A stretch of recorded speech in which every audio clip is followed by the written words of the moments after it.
Okay. Let's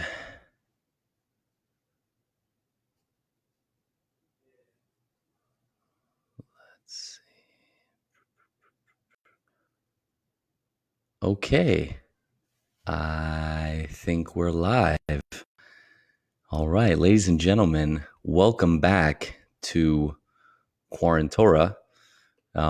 We are here today. We're holding by the second chapter of Shmuel, Perek Beis, and Shmuel Aleph. And as you no doubt recall, we discussed yesterday, just for those of us who weren't here, we discussed how Shmuel is going to be a major upheaval in the life of Eli. Eli is currently the shofet. He's the Kohen Gadol. He's the high priest. He's in charge of everything. And Shmuel is a very, very young boy, v'hana'ar na'ar. But this kid who is constantly experiencing and changing, things are about to change alongside with him. And he's not going to be the only thing that changes. Everything is about to change. So we open up our second chapter, and his mother is praying. Chana is giving a prayer of thanks to Hashem. This is called Shirat Chana. It's the song of Chana, and it says as follows: Vatispalel Chana vatomar, and Chana prays, and she says, Olatz libi badonai, Rama karni badonai. My heart jumps and goes up in Hashem, and my personal salvation, my personal shine goes up in Hashem. Rochav pi al oivai ki somachti b'yeshuasecha. My mouth has become broadened over my enemies because I have taken happiness in your salvation. Now, this is a very, very interesting thing because the Gemara explains, the Gemara in both Horios and I think also perhaps Sanhedrin says that Rama karni b'Hashem, my horn in particular, because the word Karen also means horn, not just shine. The fact that my horn goes up in Hashem and is exalted in Hashem, this refers to the fact that Shmuel the prophet is going to, her son that she's talking about in this prayer, her son is going to coronate the first two kings of Israel, the first one being Shaul from the tribe of Binyamin, and the second one being even more famous than the first, which is David from the tribe of Yehuda. And the Gemara explains that Rama Karni velo Rama Pachi. You'll see later on, Be'ezrat Hashem, that if we continue learning together, that we shall continue learning together, you shall see that that Shmuel coronates Shaul with a pach, which is a jug, with a jug of oil, whereas he coronates David with a keren, with a horn. So when she says Rama Karni b'Hashem, that my keren, specifically my horn, is exalted through Hashem, that refers to the fact that that monarchy is going to last, as opposed to Shaul's monarchy, which, as we shall see, is not going to last. Ein kadosh kadonai ki ein beltecha ve'ein sur ke'Eloheinu. There is no one who is holy like Hashem, and there is nothing like him. There is nothing like him. Ki ein beltecha, there's nothing other than you. Ve'ein sur ke'Eloheinu, and there is no fashioner like Hashem. And the Gemara in Brachos explains that the difference between a fashioning that a human does and a fashioning that Hashem does, even if you want to take like the Lex Luthor of our times, like think Elon Musk, a guy who's such a visionary, he can create things that nobody ever dreamed of before him. And yet, at the end of the day, the things that he creates, they outlast him. He doesn't outlast them. Hashem outlasts all of his creations, number one. And number two, the things that Hashem creates, they in turn are creative, which is an unbelievable reality. Al tarbud dabru gvoha gvoha yetze atak mi pichem. Do not speak gavoha gavoha. You who are haughty, you speak so highly. You speak so highly of yourselves. You put forward boldness of speech. Ki el Deos Adonai velo niskinu alilos, because Hashem knows everything and he has all of the plans, meaning all the things that you're thinking about. You talk about how mighty you are, how great you are. You think you know. You don't know anything. You don't know anything. I mean, could there possibly be a greater example coming, a manifestation of the fact that we humans know absolutely nothing than the fact that I'm sitting here in my living room today streaming Torah to you, as opposed to being in a room talking with you? Obviously, we think we know, but we know nothing. Keshes giborim chatim v'nechshalim azru chayil. The bows, meaning the weapons of the mighty ones, chatim, they just are shattered. V'nechshalim azru chayil, and the small ones, the ones who have fallen, they will be wrapped in valor. She's talking about how she had originally nothing, and that's going to be one of the themes of her song, that she had nothing going for her. She had no children. She had nothing. And then a lady who was left bereft, without children, who was barren, who was barren and who was sterile, she ends up not merely with a child, and as we'll see, many children, but in fact, her child is Shmuel Hanavi, one of the greatest prophets ever. So the ones who are very big and mighty and like to talk a big game, yeah, they're nowhere, they're nobody. But who are small, those who look like they're fallen, they're going to be wrapped in valor. Sveim balechem. Oh, excuse me. I'm still not so proficient with this whole computer jazz. Just a moment, because I'm reading my Sefaria off of the computer. Sveim balechem niskaru ureivim chadelu ad akaray adashivah verabas banim umlala.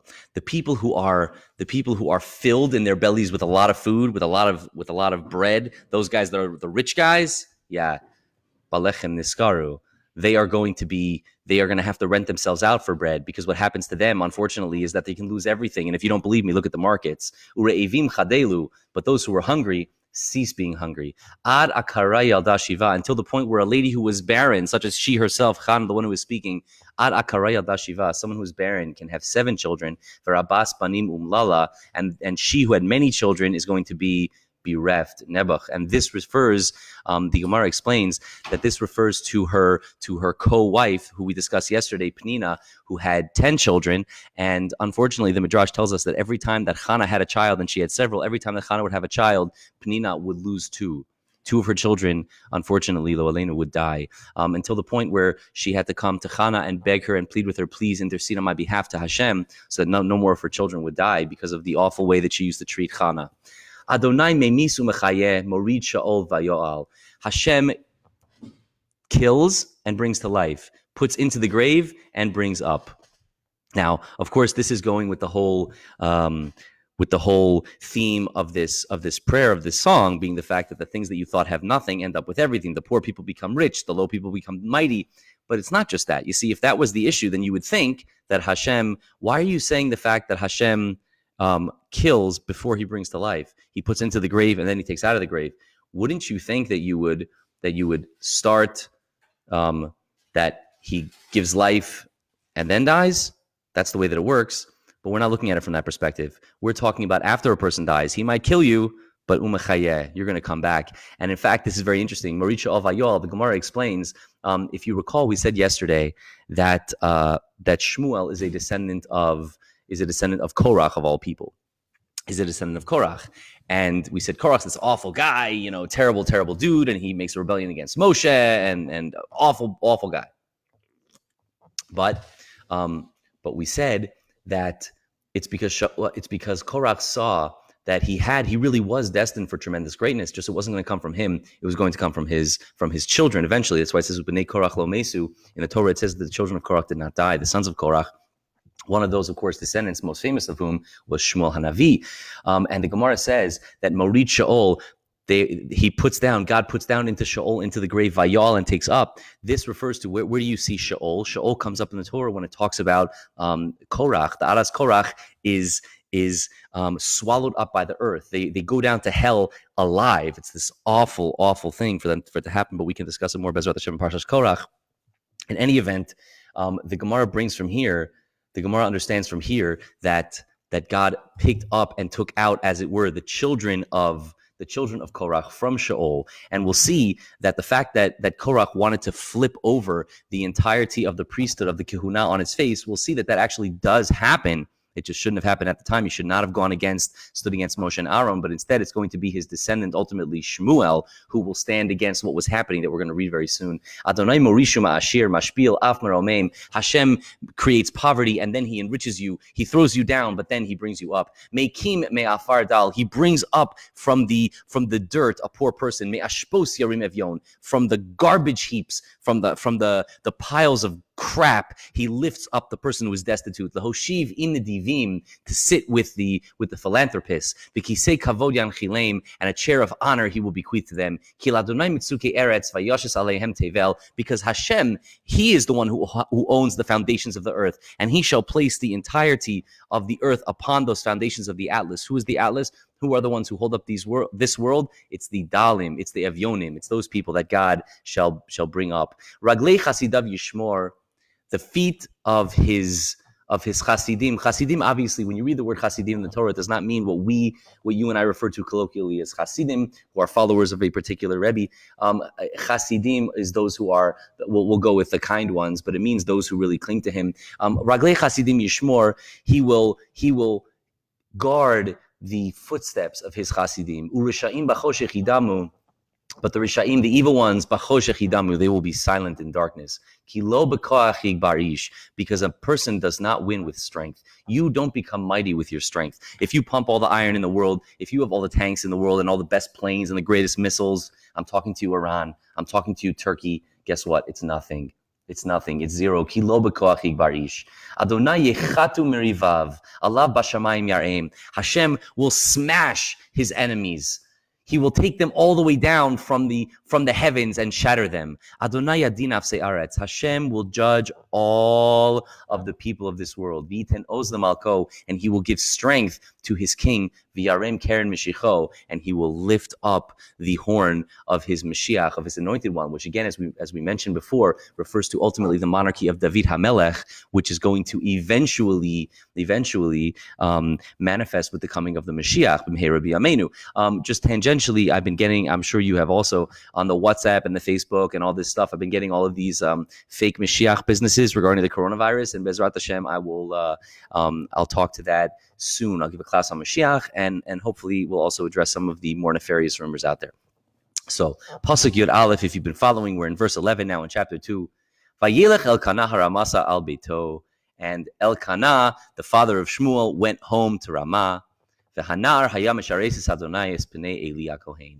And the Na'ar, the lad, as we said before, the lad, the reason that it calls him a Na'ar is not merely because he's young, but because he's constantly awakening to new understandings. Things are changing. Things are in a state of flux. Things are in a state of growth. They're not static.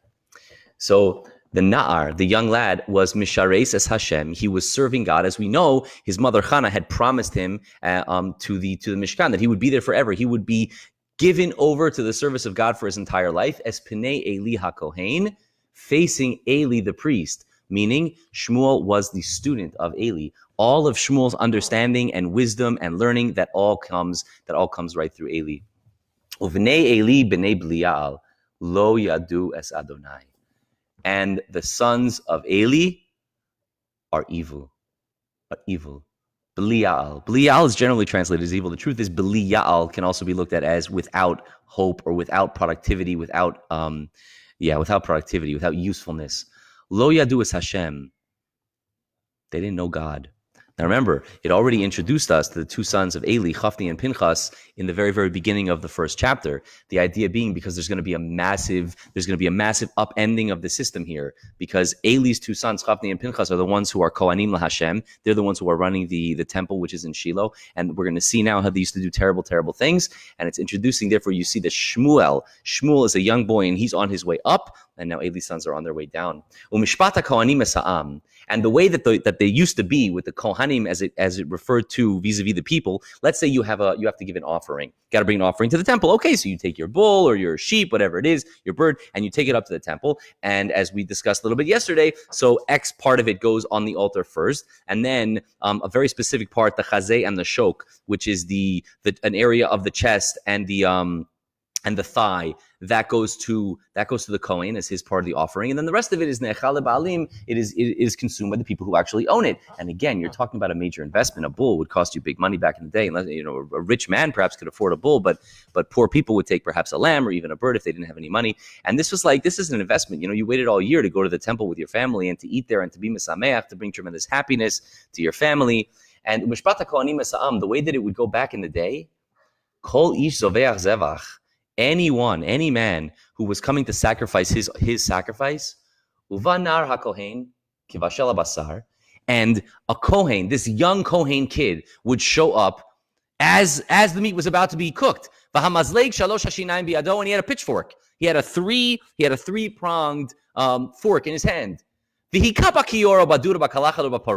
would stick it in to the rotisserie or the stir fry or the pot or the pan, however you were making your meat. He would stick it in there. And then whatever came up on the fork, without looking, he would just go in blind and go boom. And then whatever came out, oh, look at that, I got a rib roast. Whatever came up, the Kohen would take. This is what they would do to all of Israel who would come there from Shiloh. It's terrible. It's terrible. Because that's not the rules. You're not allowed to do that. The Kohen is a very specific portion that's supposed to be allotted to him. But these Kohanim, man, these Kohanim were bad news. And if you recall, in the very, very beginning, we said that Elkanah used to take a different circuitous route all the time when he would go to the temple because he wanted more people to come. He wanted more people. What's up, Moshe? He wanted more people to come and visit the house of Hashem. But I would imagine that the main ingredient in the dunk of its popularity, the thing that precipitated all that, was the fact that Chafni and Pinchas would do this kind of action. So instead of being a beautiful experience to go to the temple and talk to the Kohen and actually have a connection with Hashem and be there with your family and eat your karbanos, instead of that, the chance to interact with the Holy of Holies, this is what happened. It was awful. Gam b'terem yaktirun es achilev, even before they would place the fats on the altar, meaning even before Hashem was able to relate to this korban, to this sacrifice. Uvanar hakohen, this young Kohen would come. V'amar leish hazoveach, and he would say to the man who was doing the actual sacrifice, Tana basar, let's let the Kohen, give me the meat, to roast for the Kohen. Meaning he doesn't want you to cook it first, and then he's going to take the part that you cooked, right? Because maybe he doesn't like your spices. Maybe you use a little bit too much afar simon. He's not interested. He's not interested. No, I'll take it right now. Wow. He would not take the offering, the meat, when it was cooked, rather raw. He doesn't like the way you use the garlic and the rosemary. Thank you very much. I'm going to cook it by myself.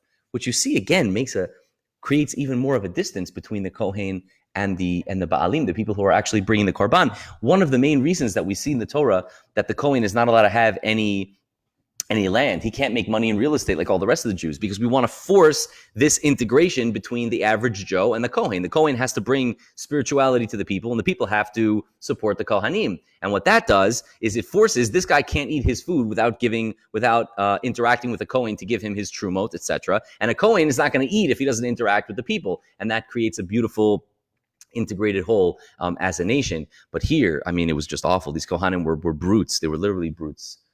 And the man would say to him, Katar yakterun kayom achelev. Well, dude, tranquilo, relax. First, I want to give God his part first. First, I want to put the fats on the altar. And then fine, take whatever the heck you want. No, you'll give me now. And if not, I'll force it from you. I'll take it from you forcefully. Terrible. And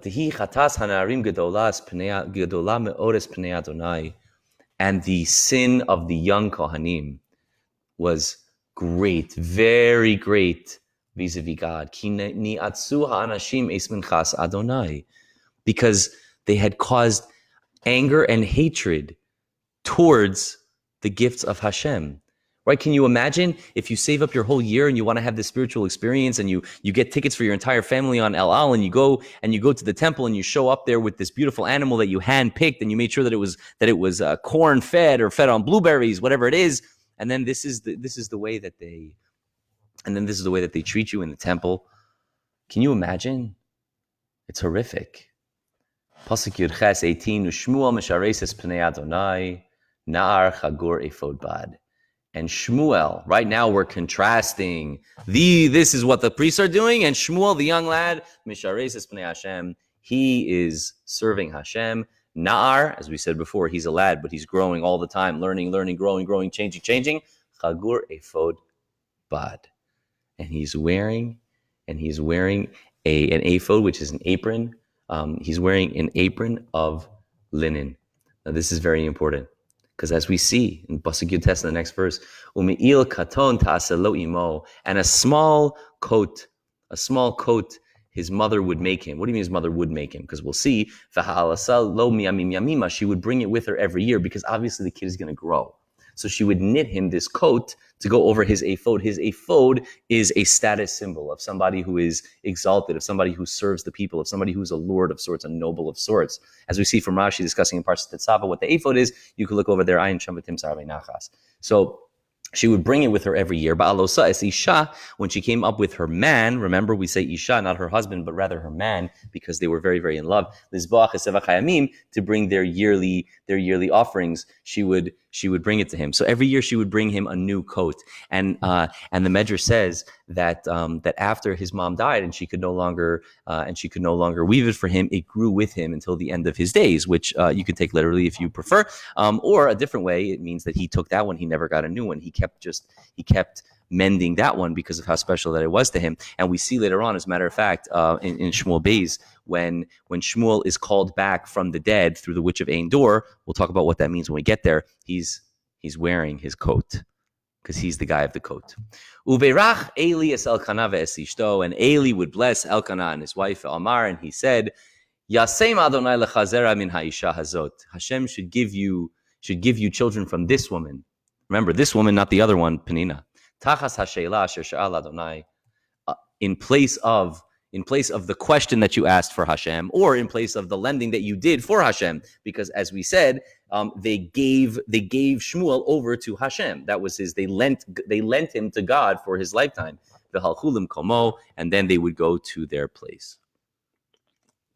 Ki pakad Adonai es Chana, because Hashem had appointed and remembered Chana. Vatahar, and she was pregnant. Vateled shlosha banim u'shtei banos. She had 3 sons and 2 daughters. Vayidal hanar Shmuel im Adonai. And Shmuel, the lad, grew with Hashem. Again, with Hashem, in contradistinction to Chafni and Pinchas and the Kohanim, who were doing very, very bad things. Now we're in Pasuk 22, and things are about to go downhill. Ve'eli zakein me'od, and Eli is very old. He is very old.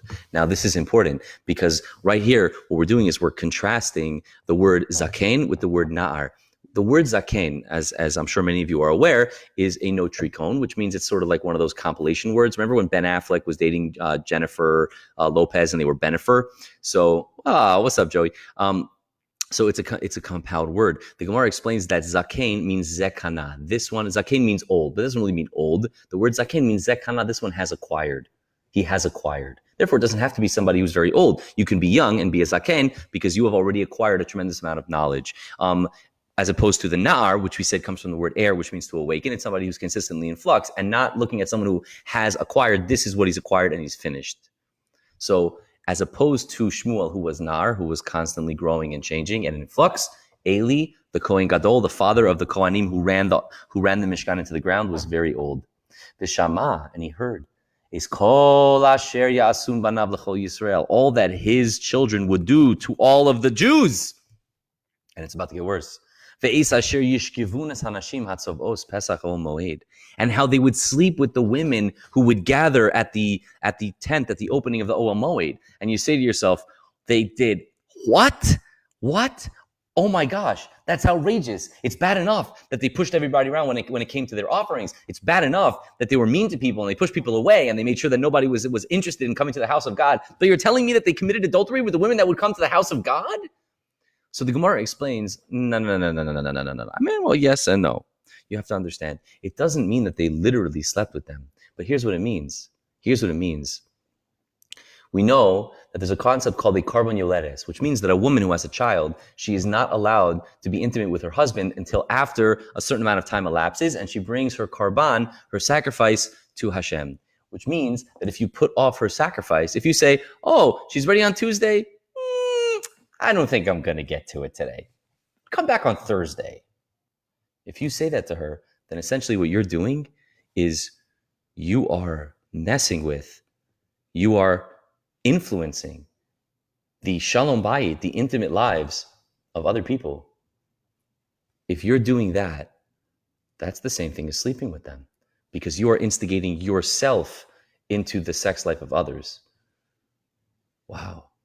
Vayomer lahem.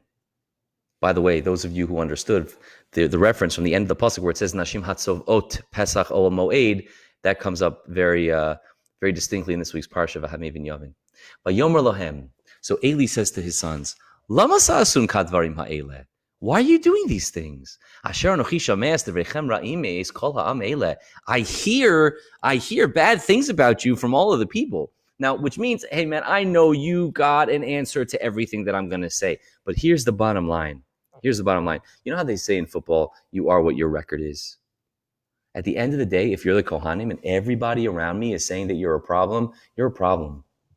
You're a problem. No, dad, you're a problem. Al banai, no, my sons.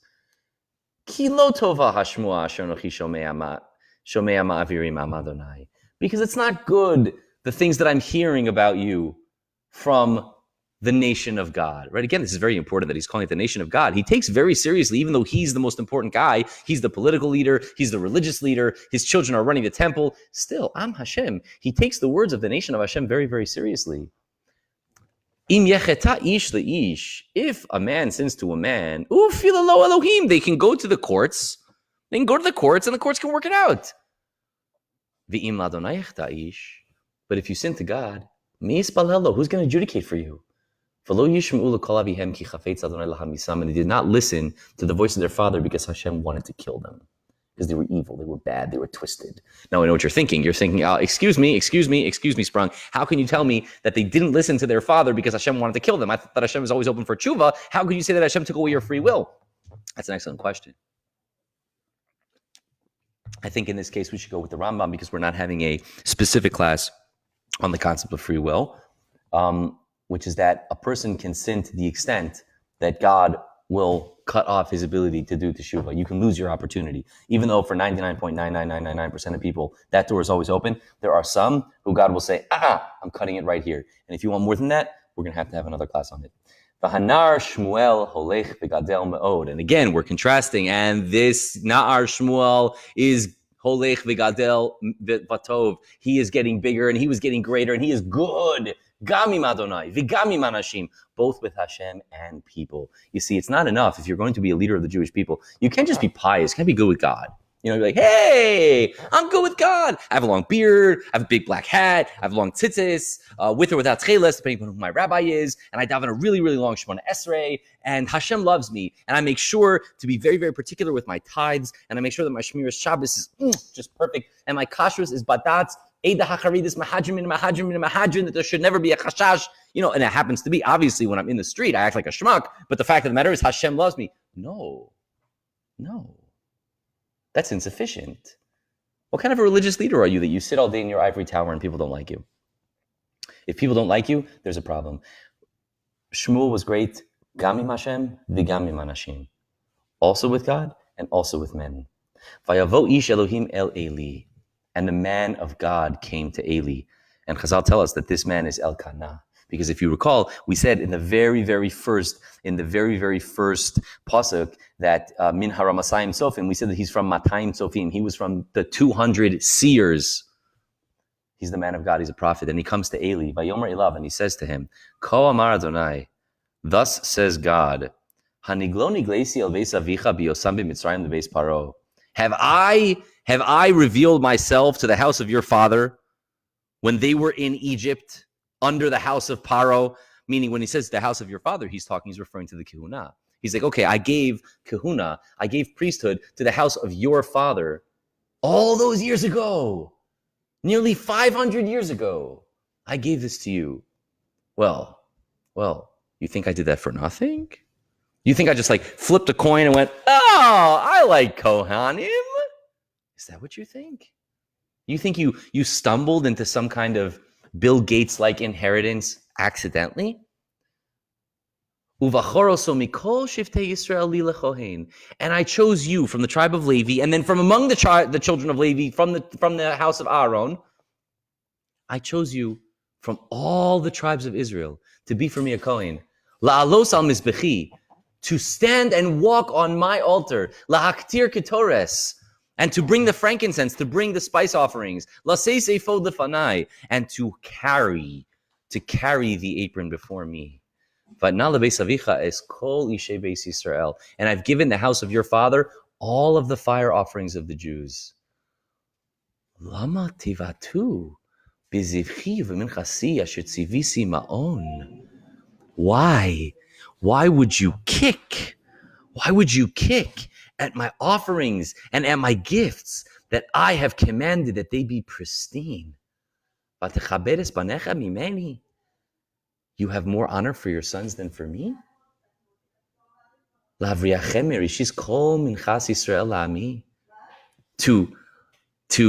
let them off, from their responsibility of doing all of my nation's gifts. How could you do that? You heard what your sons were doing. And you say, listen, I'll know bonai, lo tova shmua. It's like I'm hearing bad things. I got an email. Someone's complaining about you. Really, I have to refer you to HR. You're going to have to sit down for 3 hours of sensitivity training. And you have more honor for your sons than for me. Therefore, by Hashem, God of Israel, Amor Amarti, I have said, Beischa ubeis avicha yisachu lefanai ad olam. I had said that your house and the house of your father would be Kohanim Gedolim forever. Forever. I was going to make the house of Eli the greatest house of Kehuna that existed because you had tremendous potential. Amazing potential. Ve'ata, now, Ne'um Adonai, by God, Chalil Ali. Chas v'sholom, God forbid. It would be mundane for me. Ki mechadai achabed, ubozai yekalu, excuse me. Because those who honor me, I will honor and I will lift up. And those who put me down will become light. Hine yamim ba'im. Behold, days are coming. V'godati esroacha v'etzroa besavicha miyosa kein bevesecha. And I am going to uproot your hand and the hand of the house of your father from there being a zakein, an elder one in your house. V'hibatetat sar ma'on. Bechol asher yetiv et Yisrael. And you will see the greatness, meaning you are going to see your competitors. You're going to see your competitors take the kahuna gedola, the high priesthood. I'm not going to wipe you out. I'm not going to kill you. I'm just going to make you all die young. So you're going to have to be around to see the greatness and the exaltation and the glory and the magnificence that you have lost. There will never be an old man in your house. There will never be an old man in your house.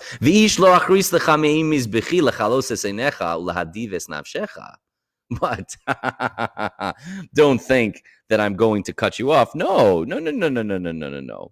I will still make sure that you guys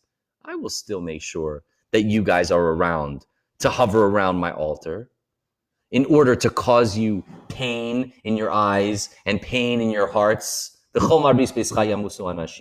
all of them will die very young. Again, remember what he's saying is, I'll make sure that you're around so that you can see. I'll make sure that you still have people that want to get on the altar, but don't worry, you're never going to recapture the Kahuna Gedola, and everyone is going to die young. Now, this is very important to point out, as the Gemara in Brachos says, that it's not that every single person from the house of Eli is going to die young. It means that their default factory settings are that they're going to die young. With Chesed, with Torah, there are ways that an individual can rise above that and not have that terrible klala, that terrible curse. But for most people, it's not going to work that way. Meaning the default position of them is going to be that they're going to die young. And this is the sign that it's coming to your two sons, Chafni and Pinchas. Meaning, Eli, don't think that you're an old man. You're in your 90s. You think that, okay, this is going to be your great-great-great-grandchildren when this happens, because oftentimes when God says something, it's 100 years away. You're going to see this with your eyes, buddy boy. This is the sign that you are going to see this. It's going to come to your sons, Chafni and Pinchas, and here's the sign. B'yom echad yamusu shnehem. They'll both die on the same day. V'hakimosi li kohen ne'eman. And I will establish for me a trustworthy Kohen. A Kohen worthy. Kasher bilbavi uvenafshi yaseh. He who is like my heart. He who thinks in his heart like my heart. He who feels in his soul like my soul. He will do what I want him to do. Uvanisi lo bayis ne'eman. And I will build for him a steady and trustworthy household. Disalech lifnei mashichi kol hayamim. And he will walk before my anointed ones all the days. Could have been you, should have been you, was supposed to be you. V'haya kol hanosar b'veisecha, and all those who remain in your house, yavo lishtachavos lo, they'll come to bow down to him. The new Kohen, the Kohen that's coming, v'hakohanim halviim b'nei tzadok, those guys, whoever's left in your house is going to come and bow to him. La'aguras kesef v'chikar lechem, for a dime, for $1, and for a piece of bread, for a lachmaniyah. Ve'amar sfacheni na lachat hakunot lechol pat lechem, and he's going to have to beg. Your descendants are going to have to beg the descendants of Tzadok to get a job so that they can get a little bit of bread. And with that, ladies and gentlemen, we come to the very, very end of chapter 2 in Sefer Shmuel, and we will continue be'ezrat Hashem mañana. Much love, and listen, sharing is caring. If you liked it, then share it, please, because there are other people out there that don't have this, and unless they have things that are better, in which case, please share it with me so that I can listen to that stuff. Sharing is caring. Be well.